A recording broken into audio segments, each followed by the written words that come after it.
বন্ধুরা আজকের ভিডিওতে একটা super great future multibagger small cap company নিয়ে ডিসকাস করব। যে কোম্পানিটায় 1 ঘন্টা আগেই আমি আজকে রিসেন্টলি কোম্পানিটা ইনভেস্ট করেছি এবং কোম্পানিটা যদি আপনি কারেন্ট মার্কেট প্রাইস দেখেন তাহলে গ্রেট ভ্যালুয়েশনে কোম্পানি অ্যাভেলেবেল আছে, যেখানে কোম্পানি মাত্র 5-এর পি রেশিওতে ট্রেড করছে এবং company high return on equity generate করে, সাথে কোম্পানি ডেট ফ্রি এবং গ্রোয়িং বিজনেস রান করে। যে সেক্টর থেকে বিলং করে এবং যে ধরনের বিজনেস ভার্টিক্যালে কোম্পানি বিজনেস করে থাকে, দু সেক্টরে কোম্পানি বিজনেস রান করে, একটা হচ্ছে পাইপ সেগমেন্টে, একটা হচ্ছে ফ্লেক্সিবল প্যাকেজিং সেগমেন্ট। দুটো সেগমেন্টই গ্রোয়িং সেগমেন্ট এবং কোম্পানি ফ্লেক্সিবল প্যাকেজিং বিজনেসে রিসেন্টলি এন্ট্রি করেছে এবং হিউজ পরিমাণে প্রফিট জেনারেট করেছে। এবং যেহেতু কোম্পানিটা গ্রেট ভ্যালুয়েশনে অ্যাভেলেবেল আছে এবং লাস্ট 2-3 বছরে কোম্পানি ভালো রিটার্ন জেনারেট করে দেয়নি, সে কারণে আমি মনে করি এই কোম্পানিটায় নেক্সট মার্কেট বুলডানে মাল্টিব্যাগার রিটার্ন এই কোম্পানির শেয়ার আমাদের জেনারেট করে দিতে পারে। তবে কোনো ধরনের বাই অথবা সেল রিকমেন্ডেশন নয়, যে কোনো কোম্পানির শেয়ারে এন্ট্রি অথবা এক্সিট করবার সময় অবশ্যই নিজে থেকে ডিউ ডিলিজেন্স করে নেবেন অথবা নিজের ফিনান্সিয়াল অ্যাডভাইজার দিয়ে যাচাই করিয়ে তারপর যে কোনো কোম্পানির শেয়ারে এন্ট্রি অথবা এক্সিট করবেন। কারণ এখানে প্রফিট হলেও যদি আপনার প্রফিট হয় সেখান থেকে আমাকে কিছু ভাগ দেবেন না, এবং যদি আপনার লসও হয় সেখানে আপনি আমাকে দোষ দিতে পারবেন না। আপনি ইনভেস্টমেন্ট করার সময় নিজে থেকে যাচাই করে তারপর যে কোনো কোম্পানির শেয়ারে এন্ট্রি অথবা এক্সিট করবেন। আমি শুধুমাত্র আমার পার্সোনাল ওপিনিয়ন আপনার সাথে শেয়ার করছি, যেই পয়েন্টের উপর বেস করে আমি পার্সোনালি কোম্পানিটাকে পারচেস করেছি এবং যেই পয়েন্টের উপর বেস করে আমি পার্সোনালি এক্সপেক্ট করছি নেক্সট মার্কেট বুলডানে এই কোম্পানিটা আমাদের মাল্টিব্যাগার রিটার্ন জেনারেট করে দিতে পারে। তো যে কোম্পানিটা নিয়ে আজকের ভিডিওতে ডিটেল অ্যানালাইসিস করব, কোম্পানিটার নাম প্রকাশ পাইপ। এবং যদি প্রকাশ পাইপ কোম্পানিটার বিজনেস সম্পর্কে বলতে হয়, যেখানে কোম্পানি মেনলি পাইপ সেগমেন্ট থেকে বিজনেস রান করতো এবং রিসেন্টলি কোম্পানি এখানে ফ্লেক্সিবল প্যাকেজিং বিজনেসে এন্ট্রি নিয়েছে এবং কোম্পানির বিজনেস ভার্টিক্যালের মধ্যে পিভিসি পাইপ সেগমেন্ট থেকে কোম্পানি 66% রেভিনিউ জেনারেট করে, যেটা নিয়ার ফিউচারে হিউজ পরিমাণে গ্রোয়িং করবে। কারণ ইনফ্রাস্ট্রাকচার সেগমেন্টে যত বেশি পরিমাণে ইনভেস্টমেন্ট হবে তত এই ধরনের প্রোডাক্টের চাহিদা কিন্তু হিউজ পরিমাণে দিনকে দিন বাড়তেই থাকবে। এবং যেহেতু কোম্পানি স্মল ক্যাপ কোম্পানি, সে কারণে কোম্পানির কাছে এক্সপেনশন প্ল্যান করার মতন পোটেনশিয়াল যেহেতু কোম্পানির কাছে রয়েছে, সে কারণে নিয়ার ফিউচারে যদি কোম্পানি বিজনেসকে গ্রো করতে চায় এবং যেই সেগমেন্ট থেকে কোম্পানি বিজনেস রান করে, মানে যেই সিটি থেকে কোম্পানি বিজনেস রান করে তার বাইরে গিয়েও কিন্তু কোম্পানির কাছে বিজনেস গ্রো করার অপরচুনিটি রয়েছে। কোম্পানি পিভিসি পাইপ সেগমেন্ট থেকে 66% রেভিনিউ জেনারেট করে এবং পিভিসি ফিটিংস থেকে 7% রেভিনিউ জেনারেট করে। এবং রিসেন্টলি কোম্পানি যে প্যাকেজিং সেগমেন্টে এন্ট্রি নিয়েছে, ফ্লেক্সিবল প্যাকেজিং বিজনেস, সেখান থেকে কোম্পানি 27% রেভিনিউ জেনারেট করছে। এবং এই দুটো সেগমেন্টে কিন্তু ফিউচারে হিউজ পরিমাণে গ্রো করবে, সে নিয়ে কোনো দ্বিধা থাকা উচিত নয়।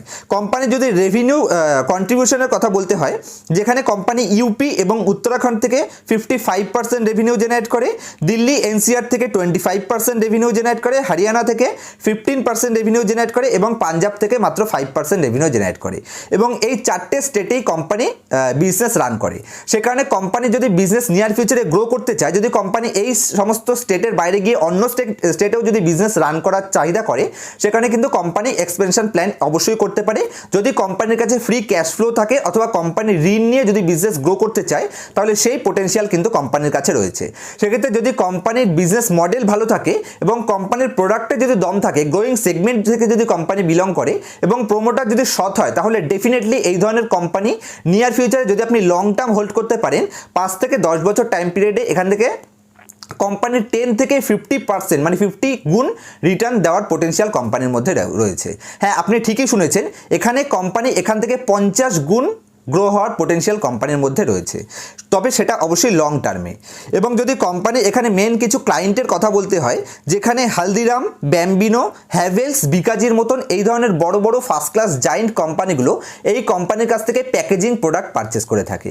এবং যেহেতু এই প্যাকেজিং সেগমেন্টে মানে ফ্লেক্সিবল প্যাকেজিং সেগমেন্টে কোম্পানি রিসেন্টলি এন্ট্রি নিয়েছে, সে কারণে এখনও কিন্তু বড় বড় ক্লায়েন্ট কিন্তু কোম্পানি অ্যাকোয়ার অবশ্যই করতে পারে। যেখানে ইন্ডিয়ার জায়েন্ট কোম্পানিগুলোর যদি কোম্পানির চেনটাকে ধরতে পারে, তাহলে ডেফিনেটলি কোম্পানি হিউজ পরিমাণে প্যাকেজিং সেগমেন্ট থেকে গ্রো করবে। কারণ প্যাকেজিং সেগমেন্টে কিন্তু হিউজ পরিমাণে গ্রোয়িং সেগমেন্ট।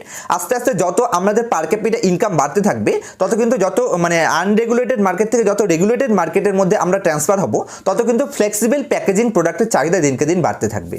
যে কারণে কোম্পানি যে দুটো সেগমেন্ট থেকে বিলং করে, ফার্স্ট সেগমেন্ট হচ্ছে পাইপ সেগমেন্ট।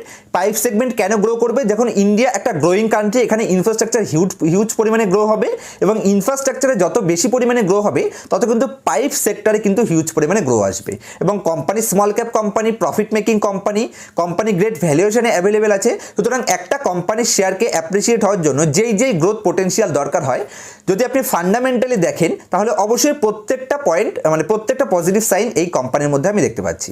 চলুন এবার কোম্পানির বিজনেস মডেল তো আমি আপনাদের বুঝিয়ে দিলাম, এবার কোম্পানি ফিনান্সিয়ালি কতটা স্ট্রং, অতীতে কোম্পানি কিরকম ফিনান্সিয়াল স্টেটমেন্টগুলো রেশিওগুলো শো করেছে সেগুলো যদি আপনার সাথে ডিসকাস করি তাহলে আপনি ইজিলি বুঝতে পারবেন যে কোম্পানি ফিনান্সিয়ালি কতটা স্ট্রং। আর কোনো একটা কোম্পানি যদি ফিনান্সিয়ালের সাথে সাথে যদি ফান্ডামেন্টালি সাউন্ড হয় এবং কোম্পানি যদি গ্রেট ভ্যালুয়েশনে অ্যাভেলেবেল থাকে তাহলে সেই কোম্পানিতে ইনভেস্ট করার সময় আমাদের কনফিডেন্ট এবং কনভিকশন আমরা 100% রাখতে পারি। কোম্পানিটার ফিনান্সিয়াল রেশিও নিয়ে ডিসকাস করার আগে যদি এই চ্যানেলে আপনি নতুন থাকেন তবে চ্যানেলটিকে সাবস্ক্রাইব করবেন এবং পাশে অল বাটনটি এবং বেল বাটনটিকে প্রেস করে দেবেন যাতে এই ধরনের ইনফরমেটিভ ভিডিওর নোটিফিকেশন আপনার থেকে মিস না হয়ে যায়। আর আজকে আমার একটু ফিভার রয়েছে, আমার জ্বর রয়েছে রিসেন্টলি, যে কারণে ভিডিওটি আমি খুব শর্টে কভার করার চেষ্টা করব। চলুন আমি আপনাদের স্ক্রিনারের ওপর নিয়ে যাচ্ছি। তো আমি স্ক্রিনারে প্রকাশ পাইপ লিমিটেড ওপেন করে নিয়েছি। এই যে আমি ফিনান্সিয়াল রেশিওগুলো বোঝাচ্ছি, কোম্পানির ভ্যালুয়েশন বোঝাচ্ছি, ভালো করে মনোযোগ সহকারে বোঝার চেষ্টা করবেন, কারণ এই ধরনের গ্রেট কোম্পানি এরকম গ্রেট ভ্যালুয়েশনে কিন্তু খুব কমই আপনি পাবেন। এবং এই ধরনের কোম্পানি যদি ফিউচারে আপনার রাডারে আসে তাহলে কিভাবে সেই কোম্পানিগুলোকে আপনি আইডেন্টিফাই করে আপনার পোর্টফোলিওতে অ্যাড করতে পারেন সেই পয়েন্টগুলো ভালো করে বোঝার চেষ্টা করুন, যে কিভাবে আমি আপনাদের বোঝাচ্ছি যে কোম্পানির মধ্যে গ্রেট ভ্যালুয়েশন অ্যাভেলেবেল আছে। সবার প্রথমে যদি কোম্পানির মার্কেট ক্যাপিটালাইজেশন দেখি, মাত্র 375 কোটি টাকা, মানে এটা একটা মাইক্রো ক্যাপ কোম্পানি। এবং কোম্পানি এখানে যদি আপনি ভ্যালুয়েশন দেখেন তাহলে মাত্র 5-এর পি রেশিওতে কোম্পানি অ্যাভেলেবেল আছে। এবং company return on capital employed কত জেনারেট করছে? 32%, সুপার এ গ্রেডেড। এবং কোম্পানি রিটার্ন অন ইকুইটি কত জেনারেট করছে? 21.9%, মানে অলমোস্ট 22%। যে company 22% return on equity generate করছে সেই কোম্পানিটা মাত্র 5-এর পি রেশিওতে অ্যাভেলেবেল আছে। এখানে একটা হিউজ ভ্যালুয়েশন গ্যাপ রয়েছে। এবং যেহেতু কোম্পানি একটা মাইক্রো ক্যাপ কোম্পানি যার মার্কেট ক্যাপিটালাইজেশন টোটাল মাত্র 375 কোটি টাকা, সেই হিসেবে আমি আপনাকে একটা ইম্পর্টেন্ট পয়েন্ট বোঝানোর চেষ্টা করছি। 375 কোটি টাকা কোম্পানির মার্কেট ক্যাপিটালাইজেশন। এবং যদি আমি কোম্পানির এখানে প্রফিট অ্যান্ড লস স্টেটমেন্টে চলে যাই, কোম্পানি ইয়ারলি কত প্রফিট জেনারেট করছে, নেট প্রফিট, যদি আমি লেটেস্ট ট্রেলিং 12 মান্থে কোম্পানির নেট প্রফিট দেখি তাহলে কোম্পানি 65 কোটি টাকা নেট প্রফিট জেনারেট করছে। এবং এইভাবে সেম যদি কোম্পানি নেক্সট 3 বছর সেম নেট প্রফিট জেনারেট করতে পারে, যেটা কোম্পানি জেনারেট করবেও, কারণ যদি আপনি কোম্পানির নেট প্রফিট গ্রোয়িং দেখেন, যেটা কন্টিনিউয়াসলি কোম্পানি এখানে হিউজ পরিমাণে গ্রো করছে। সুতরাং কোম্পানি এরকমই ফিউচারেও গ্রো করবে। এবং ইন্ডিয়া একটা ইনফ্রাস্ট্রাকচার রিলেটেড, যেহেতু ইনফ্রাস্ট্রাকচারে হিউজ পরিমাণে বাজেট অ্যালোকেট করা হয়েছে, যে কারণে পাইপের সেগমেন্টও গ্রো করবে, পাইপ হিউজ পরিমাণে এখানে বিক্রি হবে। এবং কোম্পানি যেহেতু ফার্স্ট ক্লাস এখানে রিটার্ন জেনারেট করতে পারে, সুতরাং নেক্সট 5 বছর যদি কোম্পানি এরকম 65 কোটি টাকা করে নেট প্রফিট জেনারেট করে, 5 বছর কি আপনি 5 বছর যদি 65 কোটি টাকা করে নেট প্রফিট জেনারেট করে তাহলে মাত্র 5 বছরে কোম্পানি যা নেট প্রফিট জেনারেট করবে সেই ভ্যালুয়েশনে কোম্পানি এখন অ্যাভেলেবেল আছে। মানে এই কোম্পানিটা 5 বছরের নেট প্রফিটে ভ্যালুয়েশনে আপনি কোম্পানি পেয়ে যাচ্ছেন। এবং 375 কোটি টাকা কোম্পানির মার্কেট ক্যাপিটালাইজেশন, তার এগেনস্টে যদি আপনি কোম্পানির অ্যাসেট দেখেন যে কোম্পানির কাছে অ্যাসেট কত আছে, তাহলে কোম্পানির এখানে দেখুন একটা জিনিস আমি আপনাদের বোঝানোর চেষ্টা করছি। কোম্পানির কাছে রিজার্ভ ক্যাশই আছে 245 কোটি টাকা, 47 কোটি টাকা। তো 375 কোটি টাকার কোম্পানি মার্কেট ক্যাপিটালাইজেশন, যার কাছে রিজার্ভ আছে 247 কোটি টাকা। এবং কোম্পানির কাছে যদি আপনি অ্যাসেট দেখেন তাহলে কোম্পানির কাছে অলমোস্ট 100 কোটি টাকার অ্যাসেট আছে। মানে কোম্পানির কাছে যা ক্যাশ আছে এবং কোম্পানির কাছে যা অ্যাসেট আছে, ফিক্সড অ্যাসেট, সেটা দিয়েই কোম্পানি আপনি পেয়ে যাচ্ছেন। সুতরাং কোম্পানি হিউজ পরিমাণে এখানে একদম লো ভ্যালুয়েশনে অ্যাভেলেবেল আছে।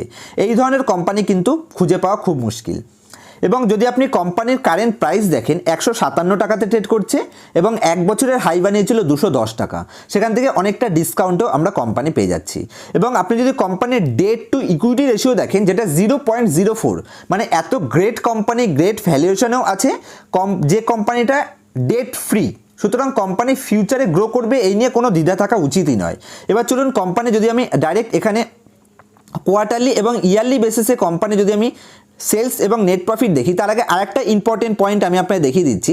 এই যে টোটাল সেগমেন্টে যদি আপনি অ্যাস্ট্রাল পাইপের কথা বলেন, যার পি কত আছে 101-এর পিতে ট্রেড করছে। এবং আপনি যদি সুপ্রিম ইন্ডাস্ট্রি দেখেন যেটা 42-এর পিতে ট্রেড করছে। এবং ফিনোলেক্স ইন্ডাস্ট্রি কততে ট্রেড করছে 38-এর ট্রেড করছে পিতে। প্রিন্স পাইপ 54 পিতে ট্রেড করছে, যার এগেনস্টে এই কোম্পানিটা প্রকাশ পাইপ মাত্র 5 পিতে ট্রেড করছে। এবং এমন নয় যে কোম্পানিটা রিটার্ন জেনারেট করতে পারে না, company first class return generate করে। এই ধরনের কোম্পানি ফিউচারে গ্রো করবে, গ্যারান্টি আছে, আমি পার্সোনালি এক্সপেক্ট করি। তবে যে কোনো কোম্পানিতে ইনভেস্ট করবার আগে অবশ্যই নিজে থেকে যাচাই করে ইনভেস্ট করবেন। যদি কোম্পানির আমি কোয়ার্টারলি বেসিসে সেলস গ্রোথ দেখি, 2019-এর ডিসেম্বরে কোম্পানি সেল করেছিল মাত্র 93 কোটি টাকা, নেক্সট ইয়ার বেড়ে কত হলো 127 কোটি টাকা, তারপর 143 কোটি টাকা, এবং লেটেস্ট ডিসেম্বরে কোম্পানি 172 কোটি টাকা। কন্টিনিউয়াসলি স্টেবল গ্রোথ এখানে কোম্পানি দেখাচ্ছে।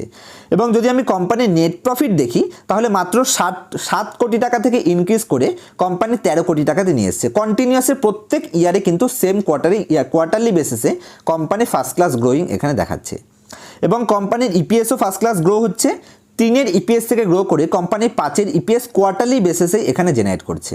যদি আপনি কোম্পানির নেট প্রফিট অ্যান্ড লস স্টেটমেন্টে ইয়ারলি বেসিসে কোম্পানির সেলস দেখেন, তাহলে 2019-এ কোম্পানি সেল করেছিল মাত্র 341 কোটি টাকা, যেটাকে ট্রেলিং 12 মান্থে ইনক্রিজ করে company highest ever sales post করেছে 728 কোটি টাকা।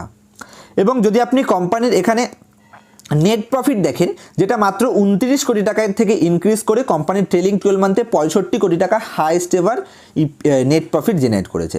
সুতরাং কোম্পানির মধ্যে যেই পজিটিভ সাইন দরকার প্রত্যেকটা অলমোস্ট এর মধ্যে আমি পেয়ে যাচ্ছি। কোম্পানির রিজার্ভ তো আমি আপনাদের দেখিয়ে দিয়েছি, 89 ক্রোর থেকে ইনক্রিজ করতে করতে 247 ক্রোরে কোম্পানি নিয়ে গেছে, এবং তার এগেনস্টে মাত্র 11 কোটি টাকা কোম্পানির কাছে বড়োইং আছে। প্রত্যেকটা পয়েন্ট এখানে পজিটিভ। এবং যদি আপনি কোম্পানির শেয়ার হোল্ডিং প্যাটার্নে চলে যান, তাহলে শেয়ার হোল্ডিং প্যাটার্নেও এখানে পজিটিভ সাইন আছে। যেখানে প্রোমোটারের স্টেক 2020-তে মাত্র 39% স্টেক ছিল, সেটাকে 2021-এ ইনক্রিজ করে 41% করেছে, এবং লেটেস্ট ডিসেম্বরে কোম্পানি এখানে 44% স্টেক দেখাচ্ছে। মানে 2 বছরের মধ্যে কোম্পানি এখানে অলমোস্ট 6%-এর কাছাকাছি প্রোমোটার স্টেক বাইং করেছে। এবং যদি আপনি এফআইআই ডিআইএ স্টেক দেখেন, তাহলে এফআইআই ডিআইএ এখানে নেগলিজিবল স্টেক আছে, স্টেক নেই বললেই চলে।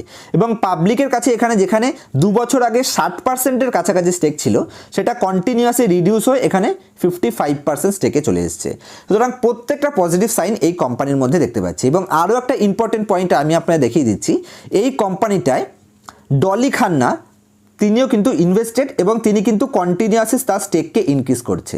যেটা দেখুন 5টা কোয়ার্টার আগে প্রথমে 1.35% ছিল, তারপর 2.39-এ নিয়ে গেল, 2.71, 2.78, এমনকি লেটেস্ট কোয়ার্টারেও ইনক্রিজ করেছে 2.83। এবং ডলি খান্না কিন্তু ইন্ডিয়ার নাম করা ইনভেস্টার, তিনিও কন্টিনিউয়াসলি এই কোম্পানিতে তার স্টেককে ইনক্রিজ করছে। তো বন্ধুরা, আমি মনে করছি যে প্রকাশ পাইপ লিমিটেড কোম্পানিটা সিলেক্ট করার পেছনে অথবা কোম্পানিটা পারচেস করার পেছনে কি রিজন আছে, প্রত্যেকটা পয়েন্ট আমি আপনাদের ইজিলি বুঝিয়ে বলতে পেরেছি। যেখানে কোম্পানির ভ্যালুয়েশন মাত্র 5-এর পিতে অ্যাভেলেবেল আছে, এবং কোম্পানির ট্রেলিং 12 মান্থে যা নেট প্রফিট জেনারেট করে, সেরকম যদি 5 বছর কোম্পানির সেম নেট প্রফিট জেনারেট করে, তাহলে কোম্পানির যা টোটাল মার্কেট ক্যাপিটালাইজেশন, সেই হিসেবে 5 বছরের নেট প্রফিটে এরকম একটা কোম্পানি আপনি কিনতে পারবেন। সুতরাং একটা গ্রেট ভ্যালুয়েশনে পাচ্ছেন, এবং কোম্পানির কাছে 375 কোটি টাকা মার্কেট ক্যাপিটালাইজেশনে কোম্পানি অ্যাভেলেবেল আছে, যার এগেনস্টে অলমোস্ট 300 কোটি টাকার উপরে কোম্পানির কাছে ক্যাশ এবং কোম্পানির কাছে ফিক্সড অ্যাসেট আছে, যে কারণে কোম্পানি গ্রেট ভ্যালুয়েশনে অ্যাভেলেবেল আছে বলে আমি মনে করি। এবং এমন নয় যে কোম্পানি নেট প্রফিট জেনারেট করতে পারে না, অথবা কোম্পানি গ্রোয়িং করতে পারে না, অথবা কোম্পানি গ্রোয়িং সেক্টর থেকে বিলং করে না। কোম্পানির প্রত্যেকটা পজিটিভ সাইন কোম্পানির মধ্যে আছে, যেই পজিটিভ সাইন একটা কোম্পানির শেয়ারকে মাল্টিপল রিটার্ন প্রোভাইড করার জন্য দরকার থাকে। সুতরাং আমি মনে করি এই কোম্পানিটা নিয়ার ফিউচারে যদি শর্ট টার্মে রিটার্ন নাও দেয়, যদি আপনি লং টার্মে কোম্পানির মধ্যে আপনার পেশেন্স ধরে রাখতে পারেন, তাহলে ডেফিনেটলি এই কোম্পানিটা একদিন আপনাকে গ্রেট রিটার্ন জেনারেট করে দেবে। এমনকি এই কোম্পানিটা আমি মনে করি এখান থেকে 10x এমনকি 50x হওয়ার মতন পোটেনশিয়াল কোম্পানির মধ্যে রয়েছে। কারণ কোম্পানি মাত্র 4টে স্টেট থেকে বিজনেস রান করে, এবং কোম্পানি যদি চায় যে নিয়ার ফিউচারে এই স্টেটের বাইরে আদার স্টেটেও গিয়েও কোম্পানি বিজনেস করবে, যেহেতু কোম্পানির কাছে ফার্স্ট ক্লাস ব্র্যান্ড ভ্যালু রয়েছে, এবং কোম্পানির প্রোডাক্টে দম আছে, এবং কোম্পানি গ্রোয়িং বিজনেস রান করে, কোম্পানির প্রমোটার সৎ আছে, যে কারণে আমি মনে করি এই কোম্পানিটা ফিউচারে অবশ্যই হিউজ পরিমাণে গ্রো করবে। তারপর যদি এই কোম্পানি রিলেটেড অথবা stock, bond, mutual fund related কোনো ধরনের কিছু জানার থাকে, আমাকে নির্দ্বিধায় কমেন্ট করবেন। আমি প্রত্যেকটা কমেন্ট পড়ি এবং আমার তরফ থেকে বেস্ট রিপ্লাই দেওয়ার চেষ্টা করি, যদিও একটু লেটেও হয়, তাহলে আমি প্রত্যেকটা কমেন্টে রিপ্লাই দেওয়ার চেষ্টা করি। দেখা হবে নেক্সট ভিডিওতে কোনো ইনফরমেটিভ ভিডিওর সাথে। ততক্ষণ পর্যন্ত হ্যাপি ইনভেস্টিং, হ্যাপি ট্রেডিং।